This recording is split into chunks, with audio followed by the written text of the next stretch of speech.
Hello ladies and gentlemen of the world. My name is Zach Jones, but many of you probably already know who I am.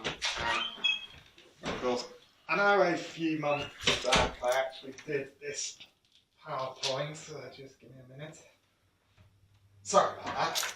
A few months back I did this PowerPoint presentation, but I'm doing some older PowerPoint, redoing some PowerPoints that I did a while back. And of course here I'm going to be talking about the animal that, well, I'm going to be doing a presentation of my all-time favourite animal, the Peregrine Falcon. Now, this is the animal that has been the one I've been the most passionate, fascinated, enchanted and bordering on obsessed with ever since I was a boy. But here I will tell you about the facts I know about this bird, and I hope you all enjoy it again. Right, here we go. Right. What is a peregrine falcon? Well, peregrines are resident British birds found in mountainous, rugged and coastal parts of the country, but even in urban cities. And they are in the falcon family, which are among probably the fastest creatures on the planet. And of course, as you can see, they have a greyish-blue back with a white underside and yellow feet. But they also are the fastest creature that has ever lived. Ever. But I will be getting to that later. Now they don't grow very, very big. They can probably be no bigger than a raven, which is quite a big bird, but I'll get to that later. Now, next is, where do peregrines live? Now, peregrines are found all over the world except in Antarctica, but in Britain, a natural backdrop for them would be somewhere wild, rugged and cliff-faced, perhaps at the coast, or maybe at the coast, or perhaps somewhere like Cheddar Gorge in the south of England. But over the last few decades, peregrines have adapted to live in urban areas like cities. In fact, there are probably more peregrines living in cities than there are living in rural areas. And in London, we actually have the second largest population of urban peregrines, of just over 30 in the animals, which is absolutely incredible. But of course, New York in America beats us as having the most urban peregrines.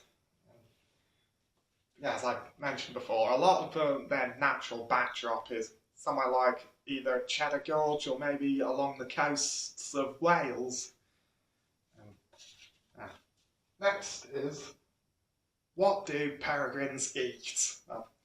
Peregrines hunt mainly only birds, or they feed on things like crows, pheasants, grouse, but also seabirds like gulls, puffins, cormorants and guillemots, but also waterfowl like ducks. But their favourite food of all is this: pigeons. And that's actually one of the things that attracts peregrines into cities, is the amount of pigeons there are.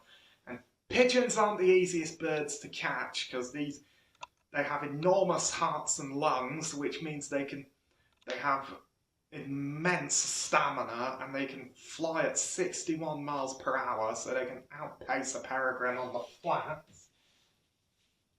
And of course, peregrines are birds that only hunt their prey on the wing, so they can't pin it to the ground like an eagle, so they need to hunt using speed, but we'll get to that bit later. What threats are peregrines facing?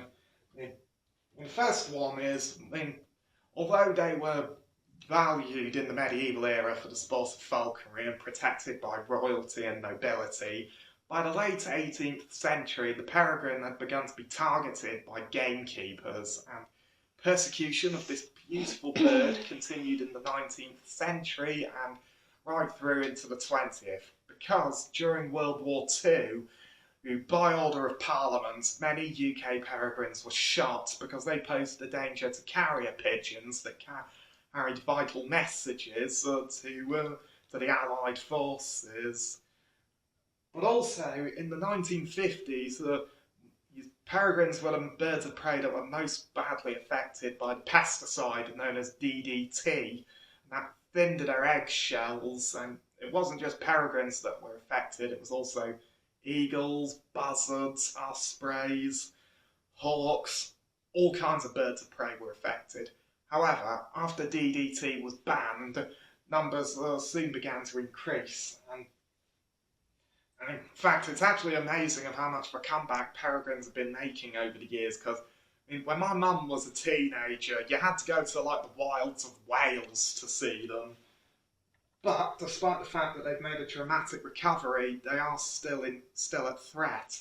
I mean, the main threats to them are egg thieves and what people are known as pigeon fanciers. But egg thieves target the peregrines because quite often their eggs are stolen. Well, either their eggs or chicks are stolen so that they can be sold on the black market, and although that is illegal and anyone caught stealing eggs or young will end up with a criminal conviction, the practice continues, fueled in part for the demand for peregrines from Middle Eastern falconers. But also, when I mentioned about people who are known as pigeon fanciers, they're quite often people who either have pigeons as pets or just think peregrines should be exterminated, and they quite often either shoot or poison peregrines to protect pigeons. But of course, anyone who is caught doing that ends up with a lengthy time in prison. And of course, how does a peregrine hunt? Well, the peregrine, as I mentioned before, is an animal that catches its prey on the wing. It can't pin its prey to the ground like an eagle or a hawk, so they rely on their secret weapon, which is speed. They climb very, very high, and of course peregrines also have probably the most advanced vision of any animal. In fact, at the base of each retina they have two sensors that enhance their vision, where humans only have one. Whereas peregrines have two sensors. So one's for regular binocular vision, the other is to focus in on their target. And once they see their prey, which is usually a pigeon, the peregrine will fold its wings together and drop out of the sky in what is known as a stoop. And they can dive at well over 200 miles per hour. And as they dive, the airflow rushes through the nostrils, and that could explode its lungs.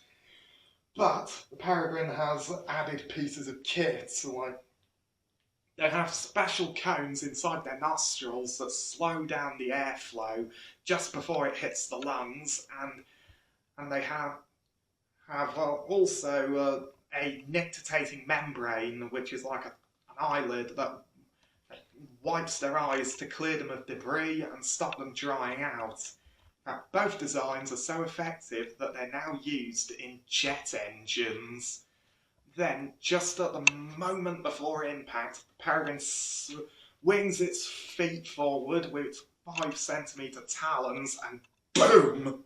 The force of the blow could kill a pigeon outright, but if they have a hold of the pigeon and it's not quite dead yet, then they will bite at the neck with their beak to kind of dislocate the neck of the pigeon. Of course, while the peregrine may be the fastest animal that's ever lived, only 1 in 5 hunts, or 20% of their attacks, end in a kill.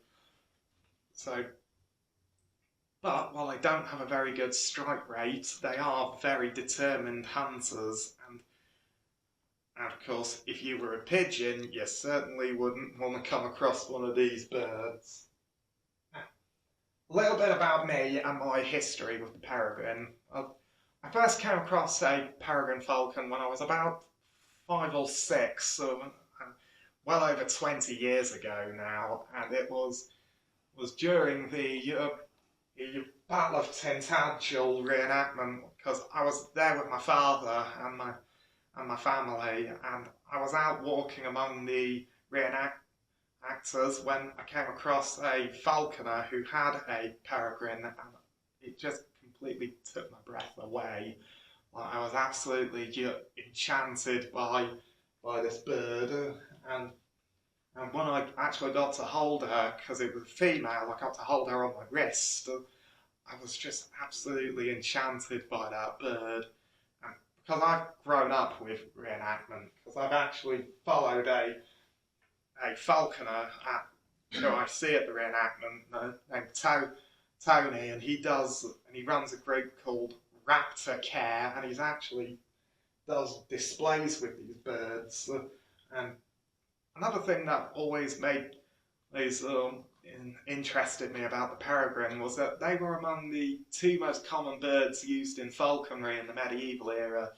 I mean, there was the peregrine and of course the goshawk, but that's a video for another day. I mean, the peregrine in the medieval era, because the male was flown by the squire and the female was flown by the prince, because the prince was a gentleman, and so the female falcon was given the name Falcon Gentle, and that's sort of one of the reasons that has fueled my fascination with this bird. And in fact, these photos here are all taken by me, because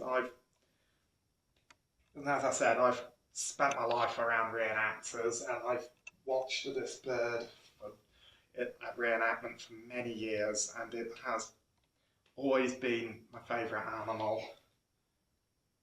Now, where can you see a peregrine in the wild? Well, as I mentioned earlier, I mean, a more natural backdrop for a peregrine would be somewhere wild, rugged and cliff-faced.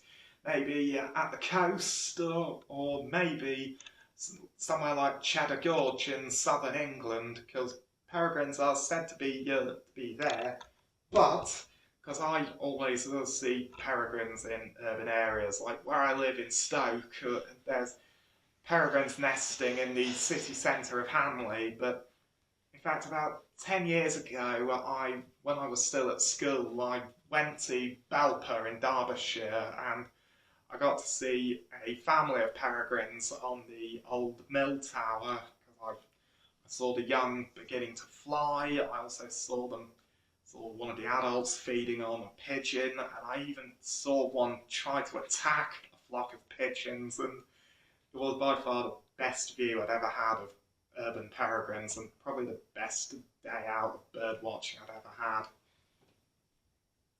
But yeah, as you can see, peregrines are found all across Britain, but as I mentioned, they are found all over the world except Antarctica, and while they are no longer endangered, they still are closely monitored by the RSPB, and to this day they are still my favourite animal. That has been my